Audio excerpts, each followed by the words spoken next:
Accident हो गया है और अब वह अपाहिज होकर अपने घर पर बिस्तर पकड़ चुका है। यह सुनकर माँ बेटी दोनों मुझे ढूंढने लगीं, लेकिन तब तक मेरी हालत इतनी खराब हो चुकी थी कि मुझे मजबूरी में मंदिर के बाहर भीख मांगनी पड़ी। वहीं स्थानीय सेठ जी के बेटे ने मेरी और मेरी पत्नी की तस्वीरें सोशल मीडिया पर डाल दी थीं और यह भी लिखा था कि यह आदमी जानबूझकर अपना भेष बदलकर लोगों की भावनाओं का फायदा उठाकर भीख मांग रहा है। ऐसे ठगों से सावधान रहें और इन जैसे फर्जी लोगों की मदद करके असली जरूरतमंदों का हक न छीनें। यह खबर देखते ही देखते पूरे सोशल मीडिया पर फैल गई थी। जब प्रिया ने मेरी तस्वीर अपनी माँ को दिखाई तो वह बूढ़ी औरत तुरंत मुझे पहचान गई और अपनी बेटी से कहा, यही है वह शख्स जिसने उस दिन मेरी मदद की थी। और इसी तरह प्रिया हमें ढूंढती हुई उस चौराहे पर आ पहुंची थी। मैंने कभी अपने काम में भी नहीं सोचा था कि एक बूढ़ी औरत की थोड़ी सी मदद करने का इतना बड़ा इनाम हमें मिलेगा।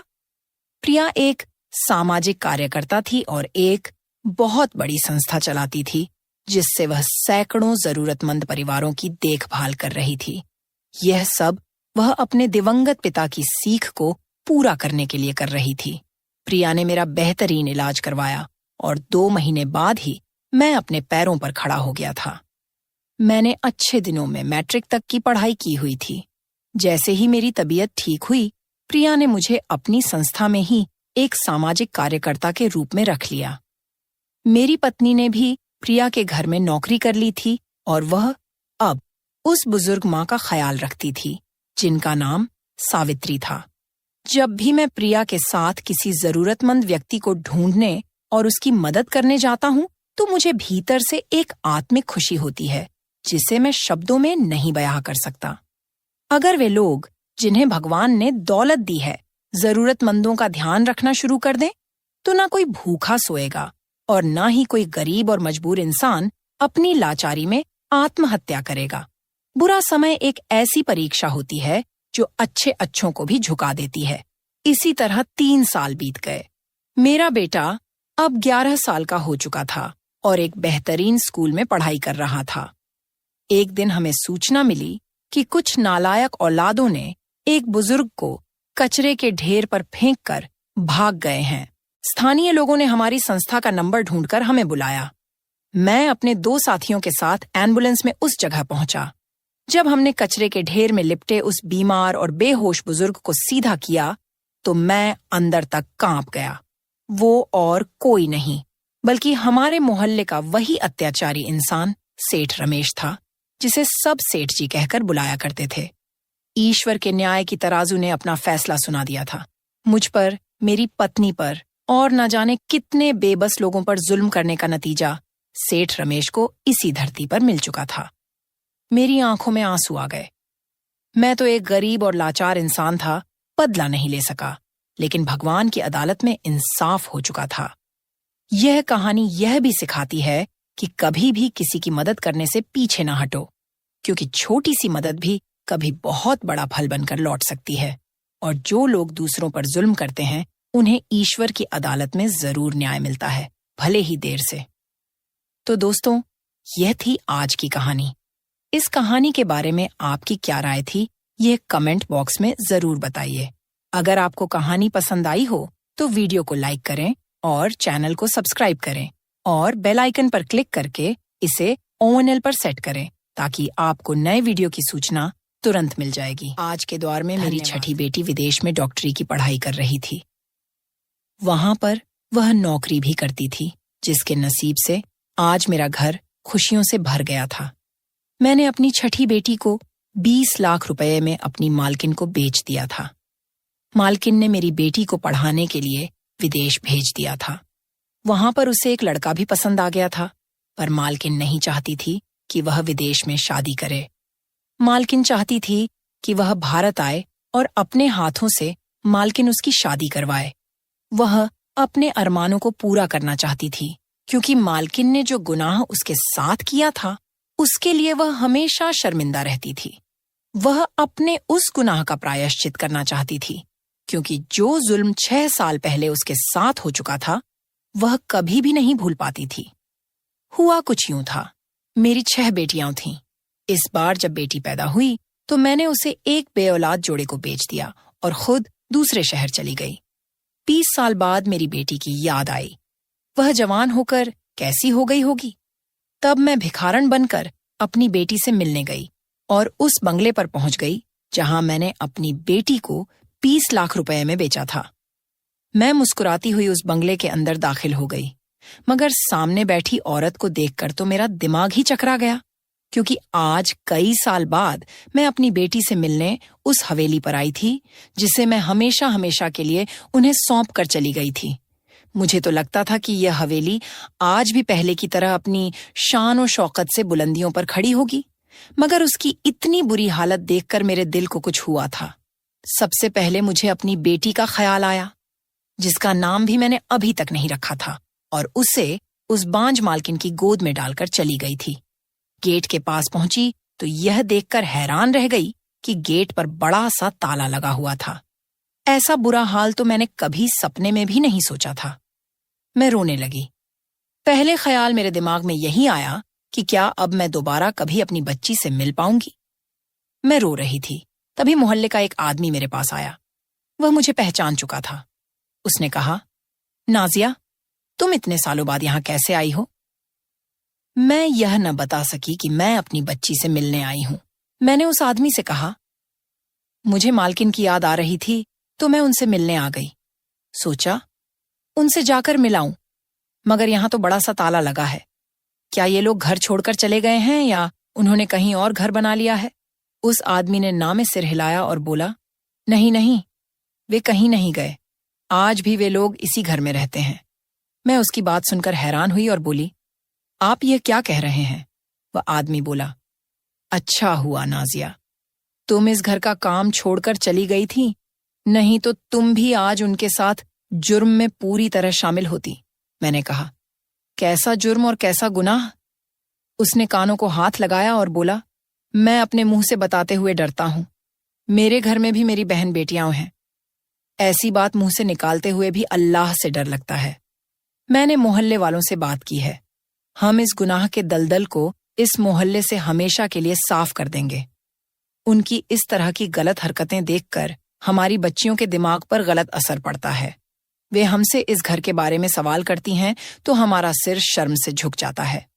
अभी कुछ ही देर में मोहल्ले के सारे लोग यहाँ जमा हो जाएंगे और इस घर को हमेशा के लिए गुनाह के दलदल से साफ करवा देंगे।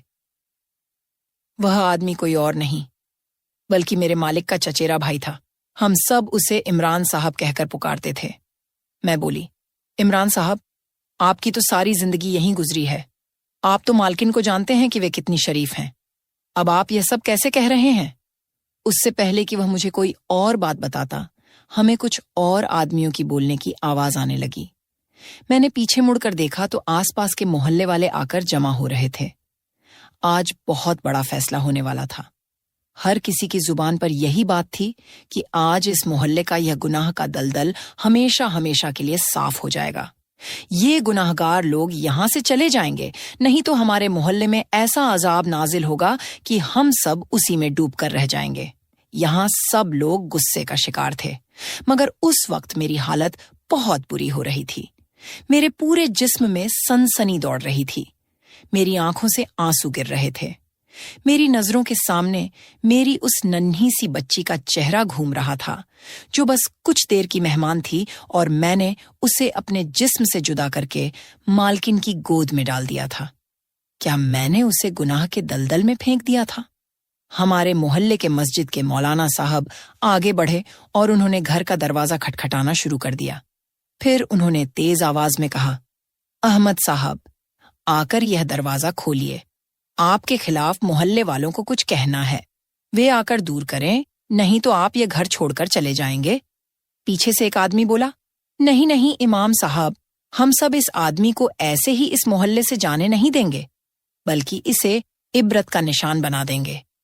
इसके घर वालों को पत्थरों के साथ बहिष्कार कर देंगे, ताकि आज के बाद कोई इस तरह का गुनाह और जुर्म न करे और न ही सोचे।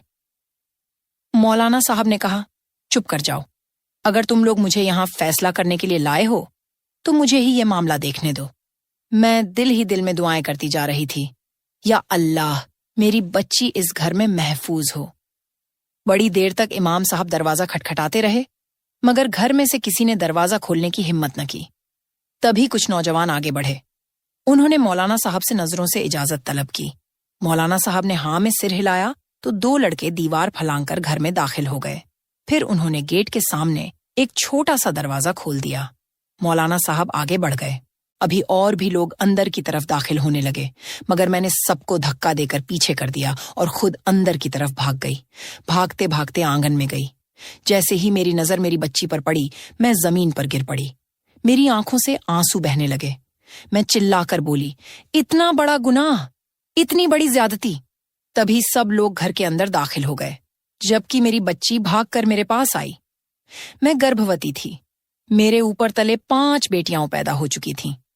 बच्चों की पैदाइश में अंतर न होने की वजह से मेरी हालत बहुत खराब हो गई थी। घर में खुराक की भी दिक्कत थी। 2 वक्त की रोटी भी आराम से खाना नसीब नहीं होता था।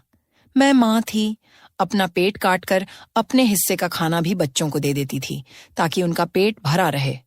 मुझे चलने फिरने में भी परेशानी थी, मगर मेरी सास को मेरी कोई फिक्र नहीं थी। वह हर वक्त मुझे ताने दिया करती थी। कहती थी, जब से यह मनहूस कदमों वाली लड़की हमारे घर में आई है, तब से हमारे घर में पैसों की तंगी हो गई है। अपनी तरह 5 मनहूस बेटियां भी पैदा कर दी। मेरा बेटा इन सब का खर्चा कैसे उठाएगा?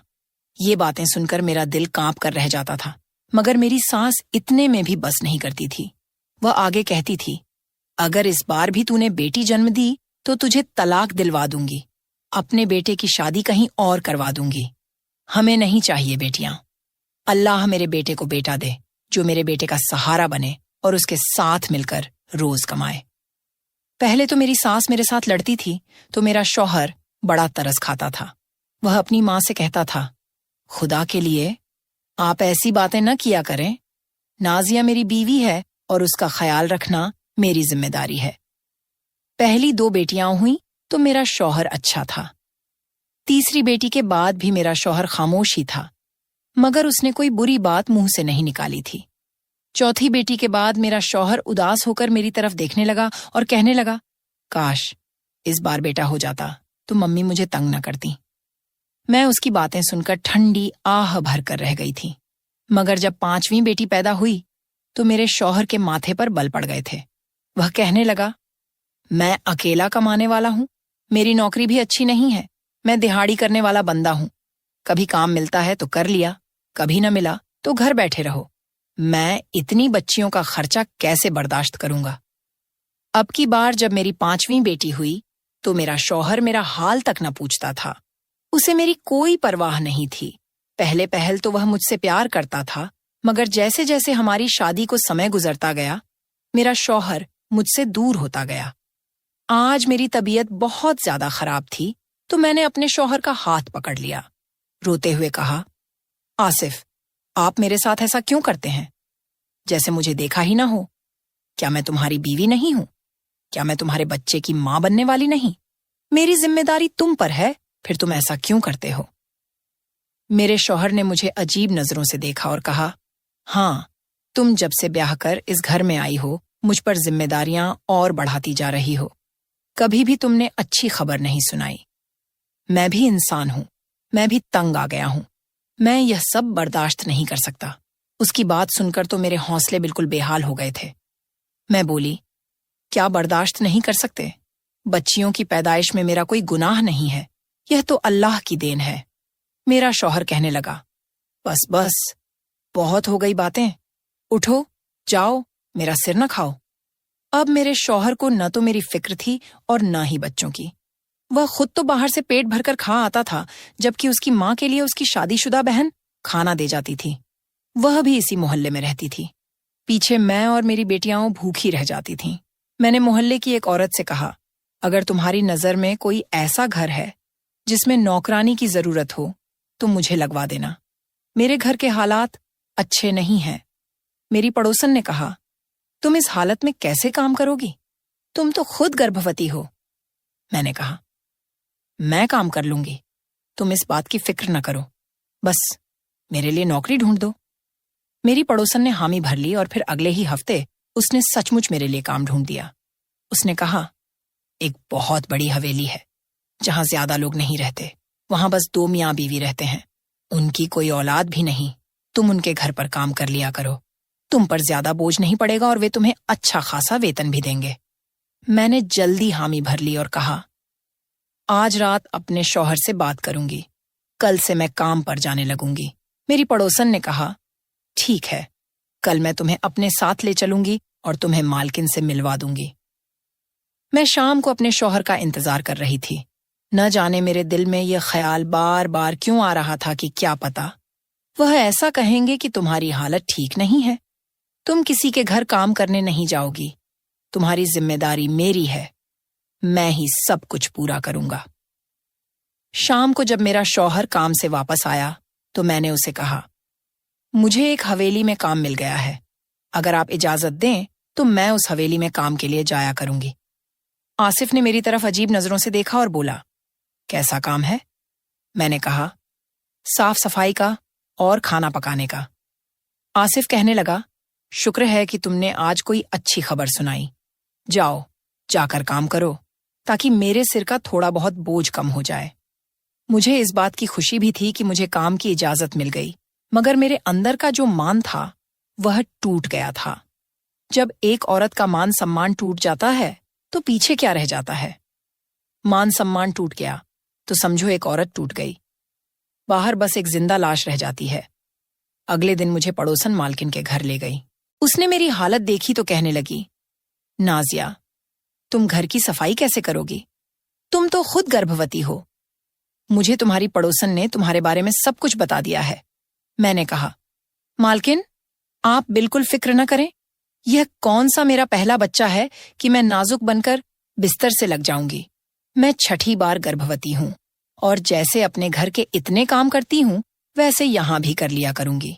इससे मेरे बच्चों की काफी मदद हो जाएगी। मेरी बेटियां 2 वक्त की रोटी इज्जत से खा सकेंगी। मालकिन ने कहा, ठीक है, मैं तुम्हें काम पर रख लेती हूं। मेरी मालकिन बहुत अच्छी औरत थी। उसका मिजाज बहुत अच्छा था। वह बहुत प्यार से बात करती थी। मैं गर्भवती होने की वजह से वह मेरा भी ख्याल रखती थी। घर में जो भी फल होते थे वह मुझे जबरदस्ती खिला देती थी। एक दिन मैं मालकिन के पैरों की मालिश कर रही थी तो वह कहने लगी, तुम्हारा शौहर तो तुमसे बहुत खुश होगा ना? तुमने उसे इतने बच्चे पैदा करके दिए हैं। मालकिन की बात सुनकर मेरी आंखों में आंसू आ गए। मैंने कहा, मेरा शौहर आसिफ मेरा खाला का बेटा है। उसने मुझसे प्रेम विवाह किया था, मगर जब मेरे घर में 5वीं बेटी ने जन्म लिया तो उसने भी मुझसे नजरें फेर लीं और मुझसे दूरी बना ली। वह मुझे अब पसंद नहीं करता। मेरा बच्चा पैदा होने वाला है, जबकि आसिफ ने पहले से ही मुझे धमका दिया है। अब तो उसने मुझे आंखें भी दिखानी शुरू कर दी हैं। मैं अपने इस बच्चे के लिए परेशान हूं। मेरे तो पहले ही 5 बेटियां हैं। कभी भूखी सो जाती हैं, कभी खाना मिलता है। बच्चे भूख और खुराक की कमी की वजह से बहुत कमजोर हैं। न जाने उन लड़कियों की खुराक को मैं कैसे पूरा कर सकूंगी।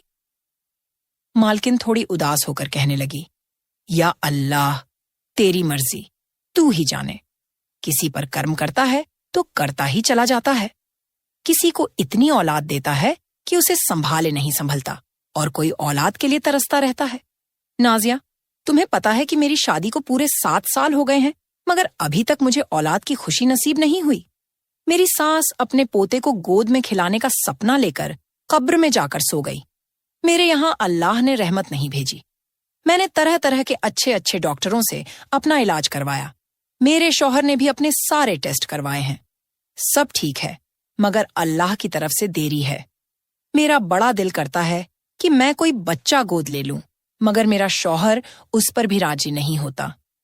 मैंने उससे बहुत बार कहा कि हम किसी यतीम खाने से बच्चा गोद ले लेते हैं, मगर मेरा शौहर मानता ही नहीं।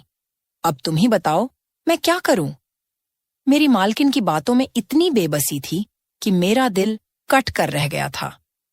मैंने मालकिन को दिलासा दिया और कहा, अल्लाह हम दोनों के साथ अच्छा करेगा। फिर जब अगले दिन मैं बंगले में काम पर वापस आई तो मुझे देखकर मालकिन की चीख निकल गई। वह कहने लगी, क्या हुआ तुम्हारे साथ? यह सब किसने किया? तुम्हारे चेहरे पर इतने निशान क्यों हैं?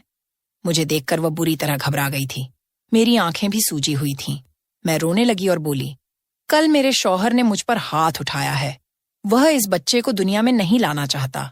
मेरी सास ने मेरे शौहर को मेरे खिलाफ भड़का दिया है, तो वह मुझ पर गुस्सा करने लगा। मैंने भी जवाब दिया कि तुम्हारा ही बच्चा है, आसिफ। तुम ऐसा क्यों कह रहे हो? तो उसने मुझ पर हाथ उठाया और यह भी कहा कि इस बच्चे को दुनिया में आने से पहले ही पेट में खत्म कर दो। मुझे ये बच्चा नहीं चाहिए। अगर तुम जिद करोगी तो मैं तुम्हें तलाक दूंगा। मेरी मालकिन रोने लगी। वह कहने लगी, तुम्हें पता है, कल मेरे शौहर ने कहा कि वह मुझे छोड़ देगा या दूसरी शादी कर लेगा। हम दोनों औरतें बहुत मजबूर हैं। मैं कल सारा दिन सोचती रही और इस चीज का हल भी मैंने निकाल लिया है। अगर तुम बुरा ना मानो तो मैं तुम्हारे साथ एक बात शेयर करूंगी। मैं बोली, जी मालकिन, कहिए, क्या कहना चाहती हैं? मेरी इतनी मजाल कि मैं आपकी बात का बुरा मानूं। मालकिन कहने लगी, नाजिया, तुम्हारा कौन सा महीना चल रहा है? मैं बोली, अभी मेरी गर्भावस्था का 3रा महीना शुरू हुआ है। मालकिन कहने लगी, चलो, तुम अपने इस बच्चे को न मारो और न ही तुम्हारा शौहर तुम्हें तलाक देगा। इस चीज से बचने के लिए तुम अपने घर में यह मशहूर कर दो कि तुमने बच्चा खत्म करवा दिया है और मैं इधर अपने शौहर से झूठ बोल दूंगी कि मैं गर्भवती हो गई हूं। इस तरह जब तुम्हारे कोख से बच्चा जन्म लेगा तो वह मैं रख लूंगी। तुम्हारे शौहर को कानो कान खबर भी नहीं होगी, क्योंकि इतने बच्चे जन्म देने के बाद मेरा फिगर एकदम खराब हो गया था। बिना गर्भावस्था के भी मेरा पेट बाहर को ही रहता था, इतना कि लोगों को पता नहीं चल सकता था कि मैं गर्भवती हूं या नहीं। अब तुम्हारी जिम्मेदारी है कि तुमने अपने घर वालों से कैसे छुपाना है और अपने शौहर को इस बात का किस तरह यकीन दिलवाना है कि अब मैं गर्भवती नहीं हूं। यह तुम मुझ पर छोड़ दो। तुम्हारे यहाँ बेटी हो या बेटा, जो भी होगा, तुम मेरी गोद में डाल देना और इस काम के लिए मैं तुम्हें पूरे 20 लाख रुपए दूंगी। फिर तुम यह शहर छोड़कर चली जाना। बोलो, तुम्हें मंजूर है? इस तरह तुम्हारे होने वाले बच्चे की जान भी बच जाएगी, तुम्हारा घर भी नहीं टूटेगा और फिर तुम अपनी बेटियों के साथ आराम से अपनी जिंदगी गुजार सकोगी। उन्हें दुनिया की हर खुशी दे पाओगी। मेरी आंखों से आंसू बह रहे थे। मैंने कहा, मालकिन, अगर ऐसा हो जाए तो बहुत अच्छा होगा। आप तो मेरे लिए मसीहा साबित हो जाओगी।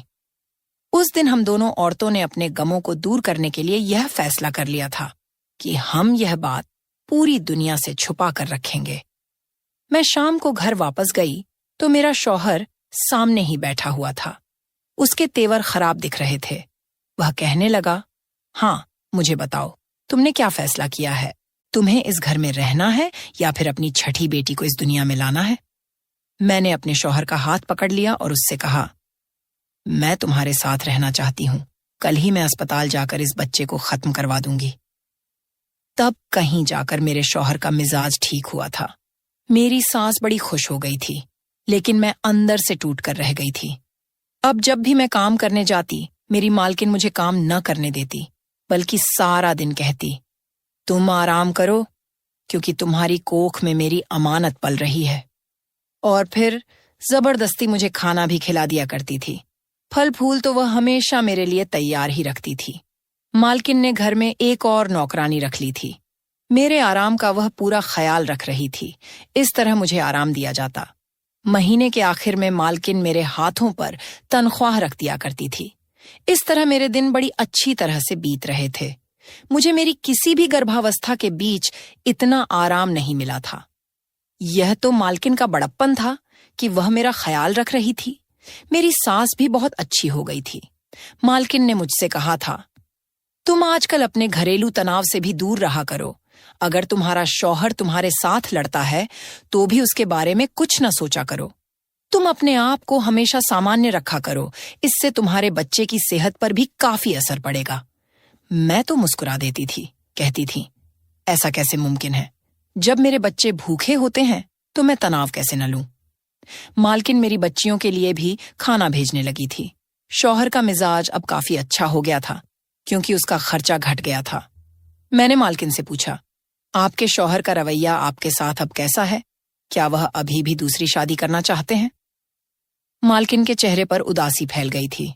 वह कहने लगी, हाँ, मेरा शौहर अब दूसरी शादी तो नहीं करेगा, लेकिन अब वह काफी चुप रहता है। शायद उसे कभी भी इस चीज की उम्मीद ही नहीं थी कि मैं गर्भवती हो पाऊंगी और उसे औलाद की खुशी दे पाऊंगी। लगता है मैंने उसकी दूसरी शादी के अरमानों पर पानी फेर दिया है। क्या पता, मेरी इस कमी की वजह से वह अपने लिए दूसरी दुल्हन भी तलाश के बैठा होगा। तभी तो चुप रहता है। लेकिन तुम फिक्र न करो, धीरे धीरे हम दोनों के मामले भी ठीक हो जाएंगे। मैं काम पर जाती थी तो मालकिन मुझे ऐसी वाले कमरे में लिटा देती थी। तब मैं अपने पेट में हाथ रखकर अपने होने वाले बच्चे के साथ ढेर सारी बातें किया करती थी। मैंने उसे अपनी मजबूरी बताई थी, उसे समझाया था, मुझसे नफरत न करना, तुम्हारी माँ मजबूर है, तुम जैसे पैदा हो जाओगी मैं तुम्हें गैरों के हाथों में सौंप कर चली जाऊंगी। लेकिन फिक्र न करना, यह जो औरत है यह तुम पर अपनी जान निछावर करेगी। लगता है मैंने अपनी बेटी के साथ जो वादे किए थे वे झूठ निकले थे, क्योंकि आज जब मैं घर में दाखिल हुई तो अजीब सा मंजर देखा था। मेरी बेटी मालिक के साथ चिपक कर बैठी हुई थी, जबकि मालकिन तो घर के कामकाज में व्यस्त थी। मालिक की आवाज मेरे कानों में गूंजी थी। वह कह रहा था, फातिमा, मैं तुम्हें बहुत मोहब्बत करता हूं। जब से तुमसे शादी हुई है मेरी तो दुनिया ही बदल गई है। मैं चीख पड़ी थी और बोली थी, यह तो सरासर गुनाह है। तब तक बाकी लोग भी घर में दाखिल हो चुके थे। एक आदमी ने आगे बढ़कर मालिक को गिरेबान से पकड़ लिया और कहा, यह क्या बेहूदगी है और यह क्या बेशर्मी है। तुम अपनी बेटी के साथ शादी कैसे कर सकते हो? मेरा दिमाग घूम कर रह गया था। ऐसा लगता था कि अभी चक्कर खाकर गिर जाऊंगी। मौलाना साहब आगे बढ़े। उन्होंने मालिक से कहा, तुम मुझे सच सच बताओ कि तुम पर मोहल्ले वालों ने जो इल्जाम लगाया है क्या वह सच्चा है? क्या तुम सचमुच अपनी बेटी से निकाह कर चुके हो? मालिक ने इस बात में हाँ में सिर हिला दिया था। उसने कहा, हाँ, इस लड़की के साथ निकाह कर चुका हूं, मगर मेरी बात सुनिए। मालिक की बात अभी पूरी नहीं हुई थी कि कुछ लोग आगे बढ़े। उन्होंने मालिक पर हमला कर दिया था। मालिक ने अपनी जान बचाने के लिए कहा, रुको, मेरी बात सुनो, यह मेरी बेटी नहीं है, ये लड़की मेरी बीवी ने गोद ली थी। तब मौलाना साहब कहने लगे, भले ही यह तुम्हारी मुंहबोली बेटी है, इसके साथ भी निकाह जायज नहीं। तुमने यह क्या किया? तुमने गलत किया। मैं भी थर थर कांप रही थी, जबकि मेरी मासूम बेटी भी घबरा रही थी। मालकिन आगे बढ़ी और कहने लगी, मौलाना साहब, आप मेरी पूरी बात सुनिए। मौलाना साहब कहने लगे, हाँ बेटी, तुम बताओ, क्या सच है और क्या झूठ है? मालकिन बोली, मैं शादी के 7 साल बाद भी औलाद पैदा नहीं कर सकी थी। मेरे शौहर ने मुझे अपनी दूसरी शादी की धमकी दी थी, इसलिए मैंने अपनी नौकरानी से उसकी बेटी गोद ले ली थी और यही कहा था कि यह मेरी अपनी बेटी है। यह नौकरानी आप सबके सामने खड़ी है, इससे पूछ लीजिए। मैंने भी इस बात को जल्दी ही कबूल कर लिया और बोली, ऐसे ही बात है।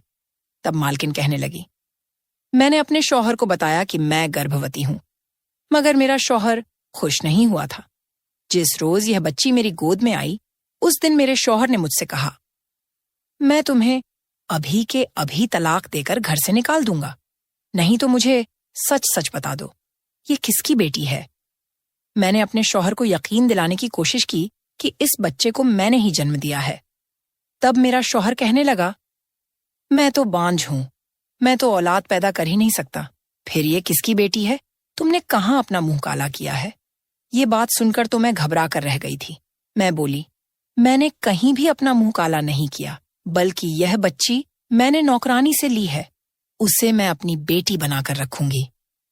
मौलाना साहब, मैं उस वक्त इतनी परेशान थी कि मेरा झूठ मेरे शौहर के सामने आ गया था। मैं तो अपने शौहर से नजरें मिलाने के काबिल नहीं थी। वह मुझे उठते बैठते इस बात का ताना मारता था कि तुम इस तरह मक्कार औरत हो, तुमने मेरे साथ बेवफाई की है, तुमने जरूर किसी और के साथ मुंह काला किया है, मेरे सामने मक्कारी की है, तुमने तो पूरे 9 महीने तक मुझे धोखा दिया। उसने तो मुझे इस बात का एहसास भी नहीं होने दिया कि वह खुद बांझ है। उसमें खुद कितना बड़ा ऐब है, मगर उसने अपना ऐब छुपा लिया। शादी के बाद उसने हमेशा मुझे औलाद का ताना दिया था। मेरा ध्यान किसी और जगह गया ही नहीं था। जब मुझे शौहर की हकीकत का पता चल गया तो उसने मुझ पर मक्कारी का इल्जाम लगा दिया। मैं खुद को मुलजिम साबित करती रही। मुझे तो पता ही नहीं था कि मेरा शौहर मेरे जज्बात के साथ खेल रहा है। मेरे शौहर ने मुझे साफ साफ कह दिया था कि वह इस बच्ची को घर में नहीं रखेगा। मोहल्ले वालों की नजरों में फातिमा मेरी बेटी थी और मेरे ही साथ रहती थी, मगर ऐसा नहीं था। फातिमा के लिए मैंने अलग से नौकरानी रखी हुई थी। फातिमा उसके साथ क्वार्टर में रहती थी। इन सालों में कभी भी मेरे शौहर ने उस लड़की को नहीं देखा था और न ही बाप वाला रवैया रखा था। मैं भी उस बच्ची की मां न बन पाई थी। बस पूरे दिन में 1 आध घंटे के लिए उसके पास चली जाती थी।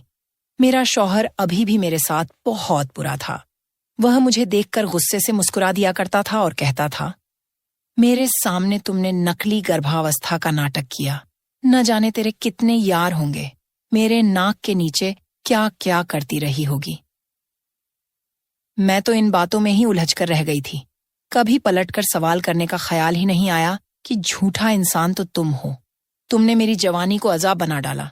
खुद तो बांझ थे, औलाद मुझसे मांगते थे। खैर, जब फातिमा 16 साल की हो गई तो एक दिन वह मेरे पास आई थी। तब मेरे शौहर की नजर उस पर पड़ गई थी।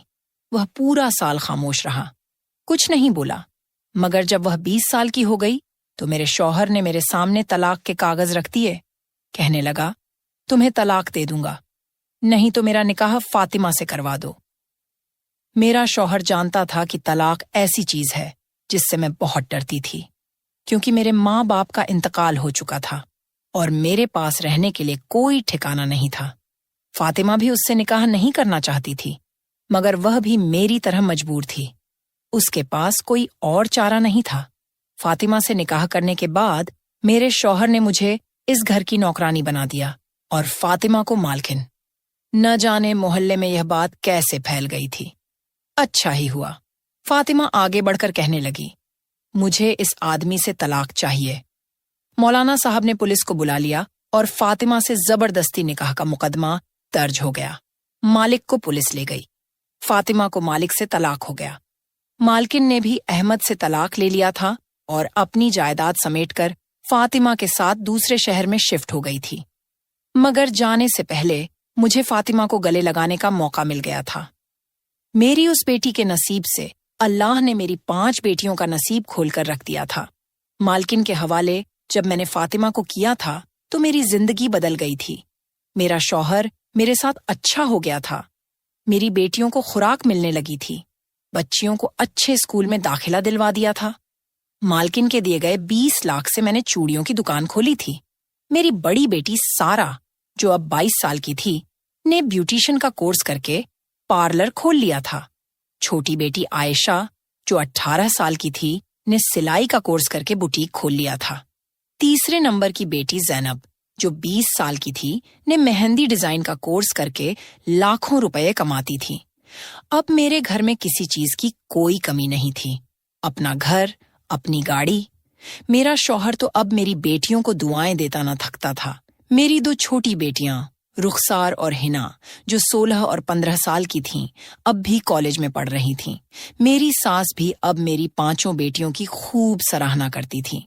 अब वह मेरी बड़ी बेटी सारा की शादी के चक्कर में पड़ी हुई थी, रोज रिश्तों की तलाश में रहती थी। यह कहानी 2023 में घटित हुई। अगर आपको आज की कहानी पसंद आई है तो वीडियो को जरूर लाइक कीजिएगा और अपने दोस्तों के साथ शेयर भी कीजिएगा। और हाँ, अगर आपने अभी तक हमारे चैनल को सब्सक्राइब नहीं किया है तो जरूर जाकर सब्सक्राइब कर लें। मिलते हैं हम अपनी अगली एक नई दिलचस्प कहानी के साथ।